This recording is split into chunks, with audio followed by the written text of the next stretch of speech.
부모님, 우리 아이 좋은 대학 가기 바라시죠? 공부 잘하는 아이로 키우고 싶으시죠?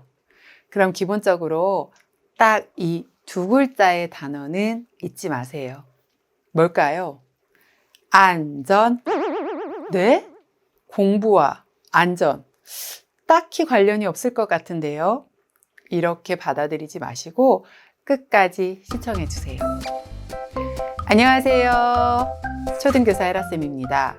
오늘은 우리 아이들 공부 잘하게 하기 위한 가장 기본적인 조건에 대해 알아볼 건데요. 안전이라고 제가 말씀드렸어요. 안전이란 뭘까요? 우리 아이들에게 있어 안전은 일단 가정에서의 안전함은 물리적인 가정 환경도 꼽을 수 있겠지만 평온한 집안 분위기, 편안하게 쉴 수 있는 집, 즉 정서적인 부분도 안전에 포함할 수 있습니다. 집 밖에서의 안전은 도로에서 안전, 놀이터 등에서 안전하게 지내고 놀 수 있는 것. 학교에서 공부할 때는 괴롭힘이나 학교 폭력 등에 연루되지 않고 잘 지내는 것이 있겠죠. 우리 아이들이 생활권에서 든든한 엄마 아빠가 되어 우리 아이를 지켜줄 수 있다는 믿음을 주신다면 아이들은 평온한 마음, 안전한 마음을 가질 수 있죠. 잘 이해가 안 된다면 안전하지 못한 것이 어떤 것인지 이해해 보면 좀 더 쉽게 이해가 되는데요. 가정에서는 가족이 해체될지도 모른다는 두려움이 있는 아이, 또 가정에서 폭력을 당하는 아이가 있다면 안전하지 못한 예입니다. 학교에서 괴롭힘이나 폭력으로부터 불안함이 생긴다면 역시 안전하지 못한 것입니다. 안전하다고 느끼지 못하면 공부를 잘할 수 없습니다. 학습의 욕구가 일어날 수 없습니다.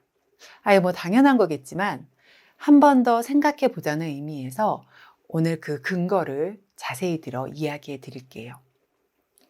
인본주의 심리학자 매슬로우 욕구 이론 들어보셨을까요? 아마 들어보지 못했다 하더라도 조금이라도 교육에 관심이 있는 분이라면 이 피라미드 삼각형은 보셨을 겁니다. 매슬로는 보편적이고 선천적인 인간의 욕구를 5단계로 분류했어요. 5단계의 욕구에 의해 우리 인간은 움직인다고 했습니다. 표의 내용을 보면 1단계로 생리적 욕구, 2단계는 안전의 욕구, 3단계는 사회적 욕구, 즉 소속과 애정의 욕구입니다. 4단계는 자아 존중, 즉 존경의 욕구이고요. 5단계는 자아 실현 욕구입니다. 욕구의 단계는 위계가 있는 것이 특징입니다. 먼저 해결해야 하는 강한 욕구가 있고 상대적으로 덜 강한 욕구가 있어요. 낮은 단계의 욕구가 완전히 100%는 아니더라도 충분히 충족된 다음에 높은 단계의 욕구가 일어납니다. 다시 말하면 하위 단계가 충족되지 않으면 우리 인간은 상위 단계의 욕구를 추구하지 않는다는 뜻이에요. 쉽게 설명해 드릴게요. 우리 속담에 금강산도 식후경이라는 말이 있어요. 아름다운 금강산의 풍경도 배가 고프면 보고 싶은 마음이 들지 않는다는 뜻인데요. 우리는 가장 먼저 욕구의 1단계에 있는 먹고 자는 것 등 생리적 욕구를 충족해야 해요. 배고플 때 한번 생각해 보세요. 배가 고파서 죽겠는데 공부해야겠다는 생각은 잘 안 들죠. 그 다음 2단계는 안전에 대한 욕구입니다. 이 안전에 대한 욕구는 영어로 써두었듯이 safety, 안전, shelter, 보금자리 등을 뜻해요. 안전한 환경을 뜻합니다. 아이들 입장에서 보면 안전한 집, 안전한 학교, 안전한 놀이터 등 자신들이 가장 많이 생활하고 있는 장소에서 신체적으로 또는 감정적으로 위험으로부터 보호받고 싶어하는 욕구입니다. 이 1, 2단계까지는 아이들 입장에서 학습에 대한 욕구를 찾기는 힘들어요. 학습에 대한 욕구는 3단계부터 본격적으로 시작된다고 할 수 있는데요. 3단계는 소속감과 사랑에 대한 욕구잖아요. 부모님이나 선생님에게 인정받고 싶어서 공부를 열심히 한다든지, 또 학교에서는 선생님이 시키지도 않았는데 모든 활동에 최선을 다해 소속감을 느낀다든지, 또 친구들에게 인정받고 싶어 시험을 잘 보고 싶은 욕심이 생긴다는 것, 이런 것들이 3단계입니다. 4, 5단계는 당연히 학습에 대한 욕구와 연결되고요. 그런데 3에서 5단계의 학습에 대한 욕구, 또 학습에 대한 동기부여로 자연스럽게 이행하기 위해서는 2단계까지의 욕구를 충분히 충족시켜줘야 하는데요. 1단계인 생리적 욕구는 안타까운 경우도 있지만 요즘 대부분 충족이 되죠. 가끔 늦은 밤까지 게임을 해서 이게 학교에서 공부 의욕이 떨어지는 아이가 있기는 하지만 그러면 안 된다는 걸 우리 너무나 잘 알고 있고 수정이 어렵지 않으니 1단계인 생리적 욕구가 미충족되어서 문제로 이어지는 일은 많지 않은 것 같아요. 그러나 2단계 안전에 대한 욕구는 좀 집중해서 들어주실 필요가 있어요.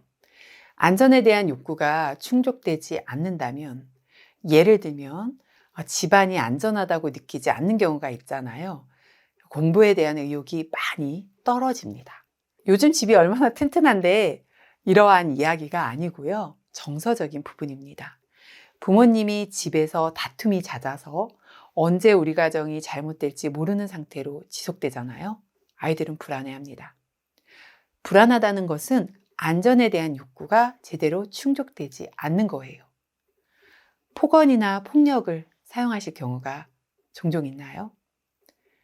부모님이 언제 폭언을 할지, 폭력을 사용할지 모르는 상황이라면 아이들은 자신이 안전하게 보호받고 있다고 느끼지 못합니다. 역시 안전에 대한 욕구가 충족되지 않습니다.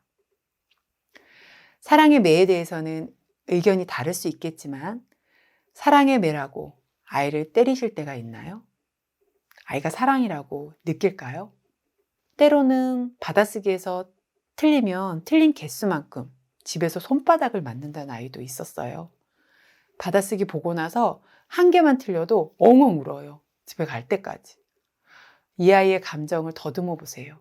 받아쓰기 보기 전, 보고 나서 학교에서 집까지 갈 때까지의 불안함, 손바닥을 맞을 때, 그리고 다음 받아쓰기까지.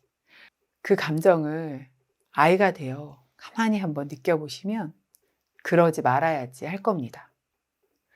아이를 무조건 오냐오냐 하고 훈육 없이 양육하라는 뜻은 아니지만 부디 안전한 마음이 들도록 평온한 감정으로 다음 욕구를 추구할 수 있도록 함께 힘써주세요. 물론 매슬로우 이론은 한계가 있다고 지적됩니다. 욕구의계에 있어 반드시 어느 시점에 한 가지의 욕구만 일어난다고 할 수는 없어요. 몇 가지의 욕구가 동시에 발생하기도 해요.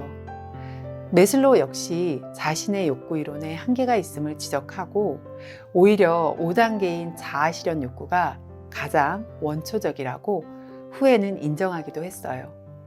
비판 없이 받아들이는 것은 문제가 있지만 어느 정도 우리에게 통찰을 제공한다고 생각합니다. 보호받는 느낌, 안전에 대한 욕구 충족, 그리하여 아이가 평정심, 평온함을 가질 수 있도록 함께 힘써주세요. 도움이 되셨길 바라면서 오늘 영상은 여기에서 마칩니다. 감사합니다.